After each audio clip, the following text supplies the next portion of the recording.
जिल्हा परिषद निवडणुकीसाठी आजचा दिवस फार मजेशीर होता.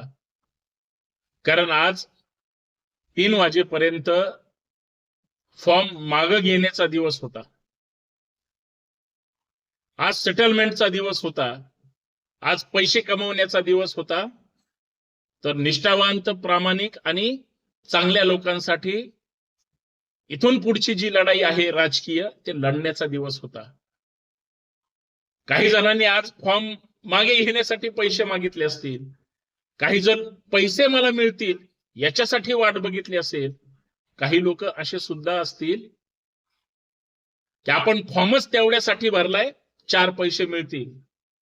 काही लोकांनी विचारधारा गुंडाळून ठेवली. काही लोकांनी पक्ष सुद्धा गुंडाळून ठेवला. काही लोकांनी दबावापोटी सुद्धा माघार घेतली.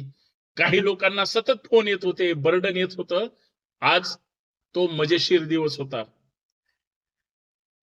मीच जिल्हा परिषद सदस्य झालो पाहिजे, माझ्याच घरातले पंचायत समिती सदस्य झाले पाहिजे, माझ्याच घरात आमदारकी, खासदारकी किंवा नगरसेवक पद असलं पाहिजे, इतरांना काही मिळालं नाही पाहिजे, अशी सोच ठेवणारे, विचार ठेवणारे हे फक्त स्वार्थी असतात आणि मग दुसऱ्याला विकत घेण्यासाठी प्रयत्नशील असतात. त्या लोकांसाठी सुद्धा मजेशीर दिवस होता. आणि जे विकले जातात किंवा जे फक्त पैशासाठीच राजकारणाचा, पदाचा किंवा ह्या सगळ्या गोष्टीचा वापर करतात, त्यांच्यासाठी सुद्धा मजेशीर दिवस होता. मला एवढंच सांगायचंय, विकणारे किंवा पैसे घेऊन आयुष्य जगणारे हे जास्त दिवस टिकत नाहीत.